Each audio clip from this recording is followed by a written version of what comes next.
Voltando pro bate-papo. Ô, Raíssa, aconteceu esse lance do câncer de joelho. Cara, como é que foi esse negócio aí, velho? Você tem que explicar isso pra gente, porque eu tô assim, tentando. Não tá entrando na cabeça aí. Olha, é, eu é muito doido, né? Porque normalmente as pessoas descobrem um câncer por algum sintoma, alguma coisa. Como o meu foi no joelho, ele era visível, era tipo sabe, um osso assim que aparece, ele era saliente, só que na parte de trás do joelho. Aham. E aí, um dia, acho que meu pai observou, minha mãe observou que tinha alguma coisa ali, e aí a gente foi investigar. E aí, quando eu fui fazer biópsia, essas coisas, não conseguia chegar a uma conclusão. Uhum. Aí a primeira orientação era: vamos fazer uma cirurgia, precisa tirar. Quando eu passei pela primeira cirurgia, alguns meses depois, 3, 4 meses depois, a gente identificou que tinha voltado de novo, tipo, o dobro do tamanho. Então, não, é agressivo, então a gente precisa fazer uma próxima cirurgia. E fizemos a segunda cirurgia e ele voltou de novo, depois de 4 meses. Aí foi nesse momento que o médico falou: olha, aqui em Belo Horizonte não tem tratamento para ela.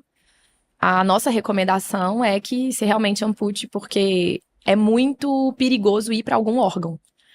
E aí foi nesse momento que a minha mãe, eu lembro, assim, eu lembro dela, né, vagamente, mas eu lembro dela falando: eu vou fazer qualquer coisa, mas eu não vou decidir isso pela minha filha. Eu vou para São Paulo, eu vou para os Estados Unidos, se for preciso.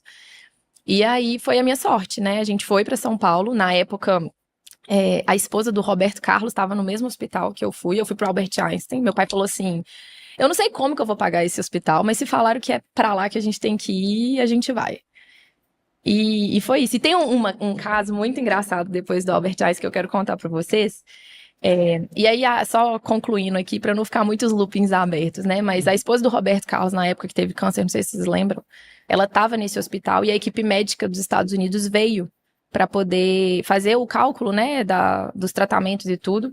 E na época eu tive a sorte de estar no mesmo momento, porque a gente jamais teria condição de ter essa equipe olhando para o meu caso, e era um caso, tipo assim, muito raro. Então, a gente acabou tendo um tratamento até diferenciado por causa disso. Meu Deus. Então, quando eu olho pra isso, eu falo assim: gente, não tem como não ter algo maior, sabe? Eu devo muito a minha vida a isso, a essa força maior que uns chamam de Deus, outros chamam de universo, né? Então, a espiritualidade, ela tá na minha vida desde sempre, desde quando eu me entendo por gente, né? Desde as coisas que eu sentia e me percebia, quanto as coisas que aconteceram na minha vida. Eu sinto que eu tenho a mão de Deus, assim, em tudo, absolutamente tudo. E você tinha falado da experiência depois do Albert Einstein. Que experiência foi essa? Não, foi um caso, na verdade é um caso engraçado, porque lá, querendo ou não, é um hospital muito chique, assim, né? Sim, Eu claro. não estava acostumada com isso, muito menos o meu pai. E na época, quando eu falo isso, é muito engraçado, porque a gente estava em São Paulo, né? Meu pai falou isso: eu vou dar o melhor tratamento para minha filha. Mas a gente estava ficando de favor na casa da irmã de uma funcionária do meu pai. E ela morava no Capão Redondo, que é tipo um bairro, né? Meio assim. Cabuloso lá, velho. Nossa, eu vi os vídeos, os piores bairros de São Paulo. Eu tava lá, Capão Redondo, E tá? é isso mesmo. Eu lembro que quando chovia, tipo, as ruas ficavam alagadas, sabe? Aham. Quando tinha jogo do Corinthians, o pessoal surfando nos ônibus, era uma loucura, uma bagunça. Então, assim, eu tenho algumas memórias muito vivas. E aí a gente ia do Capão Redondo para Albert Einstein, tipo, 2 vezes no dia para poder fazer a parte do tratamento. E aí teve uma vez que a gente estava saindo do hospital, e aí meu pai falou assim: nossa, que chuvão que tá agora. Não, vamos sentar aqui na recepção e a gente espera essa chuva passar, porque tá chovendo demais, a gente vai tomar muita chuva, não vale a pena. Aí a gente ficou sentado um tempão esperando e a chuva nada, e a chuva muito forte. Aí meu pai olhou assim e falou: não, peraí. Quando ele olhou lá fora, eu tinha o quê, gente? 10 anos. Então, assim, meu pai falou: vão sentar e vão sentar e vão esperar, né? Só que quando ele olhou lá fora, tava um sol danado. E a gente ia todos os dias no hospital. Meu pai tá assim: gente, o que tá acontecendo? Na hora que a gente olha, a cascata do hospital tava ligada. E aí o barulho tava tão grande que a gente achou que tava chovendo lá fora. E a gente ficou um tempão sentado, esperando a chuva passar, e não era chuva nada. Mas é porque o hospital, ele é tão chique que tem tipo uma cascata no meio do hospital. Caramba, velho. Será que teve mais gente que aconteceu isso? Ah, não Eu sei, provavelmente mas... aconteceu. Mas, tipo, a gente ia todos os dias, sempre tava desligado. Quando a gente saiu lá no hall e tava um barulhão de água, nem pensamos que seria chuva, Entendo. que não seria chuva. Aí foi muito engraçado. Esse caso É engraçado. Pô, e assim, você acha que esse lance do câncer e ter acontecido o tratamento tá muito ligado à lei da atração? Você, no caso, já manifestava esse tipo de coisa ou foi algo involuntário? O que eu acredito hoje é que tudo acontece na nossa vida, né, pra gente sair de um fluxo e entrar na rota correta, né?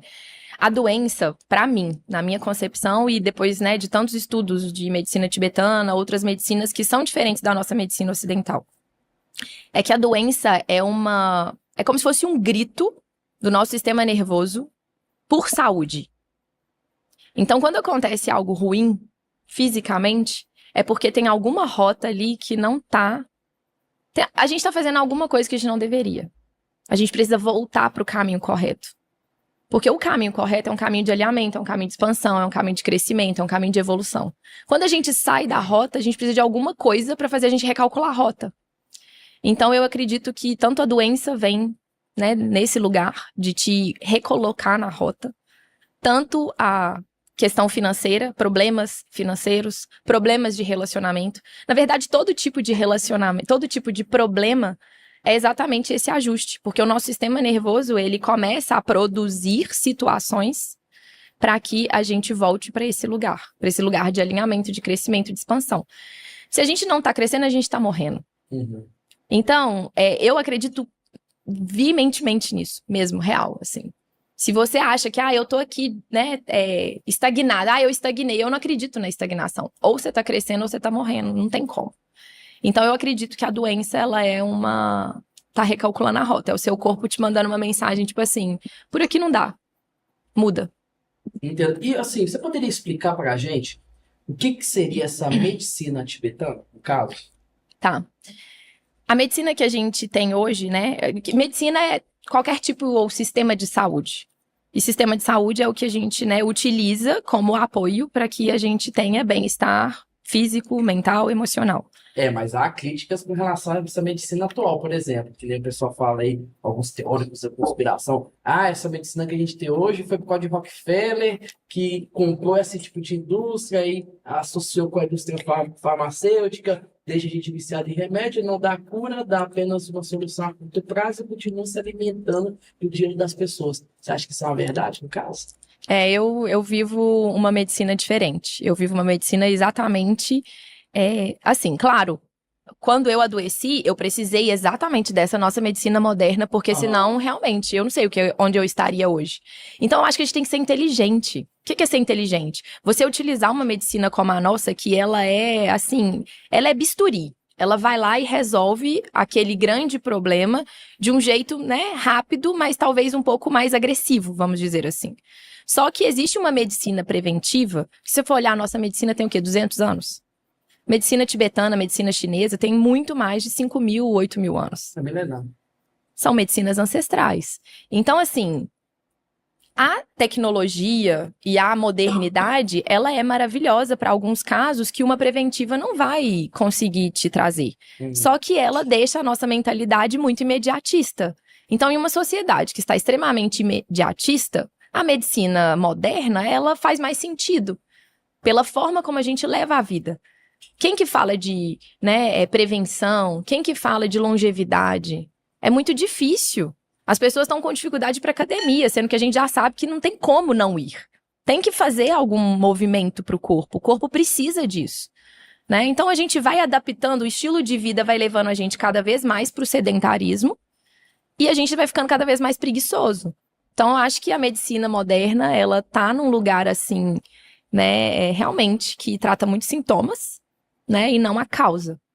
E, de fato, eu acredito que a causa, ela vem da raiz de um sistema nervoso que tá pedindo desesperadamente para você mudar de rota. E como que essa medicina, ela atua quando a pessoa ela já está em algum grau de doença, por exemplo, uma doença mental, uma depressão, uma ansiedade generalizada? Bom, para falar de medicina tibetana, eu teria que ser uma médica tibetana ou algo parecido com isso. Quando eu tive o prazer de traduzir um médico tibetano por 2 anos aqui em Belo Horizonte, inclusive ele tá vindo aí recentemente, agora em agosto. Legal. Depois eu vou passar para vocês. Mas o Amit Lobsang Rabid, ele inclusive é irmão do meu mestre, ele é tibetano mesmo, né? Ele vem de Amdo, que é um distrito no Tibete. E eu vou talvez trazer assim, né, honrar as palavras dele para poder falar aqui também para te responder. Uma vez ele foi numa entrevista que eu tava traduzindo e perguntaram para ele qual que era a diferença da medicina moderna para a medicina tibetana. E ele falou assim: eu não sei, eu não conheço a medicina moderna. Então vou te falar a mesma coisa, eu não posso te responder assim exatamente. Entendi. Né? Por quê? Porque talvez a minha visão seria muito superficial de ambas as medicinas, né? Agora, o que hoje respalda todo o trabalho que eu faço na prática do Lujong, dos movimentos terapêuticos, é exatamente que mente e corpo estão conectados. São dois lados da mesma moeda. Não tem como eu separar um corpo de uma mente. Então, do mesmo jeito que a minha mente impacta no meu corpo, o meu corpo impacta na minha mente. Vamos supor, tivemos um problema no trânsito e não chegamos no horário. Dá raiva, não dá? Tem gente que estaria surtando se tivesse acontecido isso. Então, essa química que é gerada no corpo gera a bochecha ficar vermelha, tanto que a carinha no WhatsApp da raiva é uma carinha vermelha, né? Dá um aperto, um embrulho no estômago, certo? Então, todo tipo de emoção gera uma reação biológica, uma reação que é física. E aí, dentro da medicina tibetana, eles utilizam o físico para poder impactar a mente, para influenciar a mente.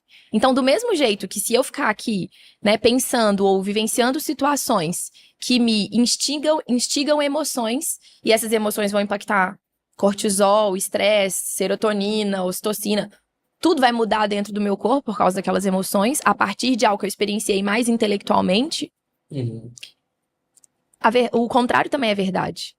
Se eu movimentar o meu corpo de uma maneira específica ou trazer uma respiração específica, eu consigo influenciar essa mente. Por quê? Porque são dois lados da mesma moeda. Então, os tibetanos, eles conseguiram, de alguma maneira, trabalhar pontos secretos de energia que, pela movimentação do corpo, você sente menos raiva, você tem mais paciência. Pela movimentação do corpo, você consegue liberar o apego. E como que funcionaria essa parte? Essa parte é interessante, né? Porque uma vez eu ouvi uma mensagem de um padre chamado Padre Reginaldo Manzotti. Ele falou que recebe várias mensagens de pessoas que estão com problemas com término de relacionamento, com muita dor emocional, sofrendo por amor, né? Estão extremamente desapegadas aos antigos parceiros. E como que esses movimentos eles poderiam... Como que eles funcionam, né? A pessoa praticar até em casa, se é possível, né? Para conseguir desapegar e viver uma vida mais leve, não só de questões amorosas, mas também de questões emocionais e etc. Bom, essa é a base do Lujong, né? O que você está me perguntando é exatamente o que eu faço. A mente humana ela tem 5 emoções básicas negativas: avareza, ego e orgulho, no mesmo pacotinho, ciúmes e inveja, raiva e ódio e apego. Já senti todos. Todo mundo que tá vivo sente todos em algum nível, sempre. Né? A não ser que a pessoa se iluminou, aí ela já não tá aqui mais, entendeu? Mas todos nós. Ah, Raíssa, mas eu não sou ciumenta.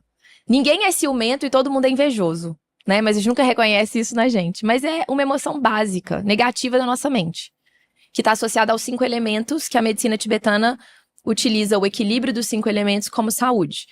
Então, só para ficar mais claro, né? A raiva, por exemplo, é o elemento fogo.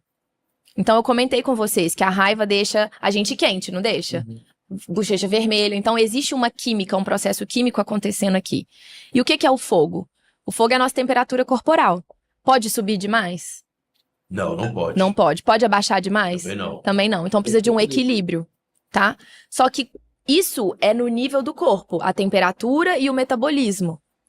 Quando a gente vai para o nível da mente, essa energia de fogo, ou ela está em equilíbrio ou ela está em desequilíbrio. E quando ela está em desequilíbrio, é a raiva. Mas quando ela está equilibrada, é a compaixão. Então, mesmo que uma situação do lado de fora te gere, ou seja um gatilho de raiva, o como você está dentro é que vai impactar ou refletir a reação que você vai ter. Por isso que, às vezes, tem 2 pessoas olhando para a mesma coisa, para o mesmo gatilho, passando pelo mesmo processo, uma reage de um jeito, outra reage de outro. Porque é o seu estado interno que vai determinar qual que vai ser o seu comportamento. E toda essa construção é decorrer dos anos. Não tem como ser diferente disso. A gente tem um movimento do Lujong para trabalhar exatamente isso, essa transição da raiva e do ódio para a compaixão. É um processo que nem passa pelo intelecto. Por isso que é diferente, porque a gente está ativando no corpo. Então não é uma coisa que, né, hoje em dia, por exemplo, muitos processos terapêuticos, não sei se eu tô falando aqui, tá parecendo uma viagem, tá dando para entender? Tá, de fato concreto. Tá. Então, assim, às vezes a gente acredita, né? Hoje em dia a gente tem muitos processos de terapia que a gente vai para verbalizar, para falar aquilo que a gente tá sentindo e percebendo.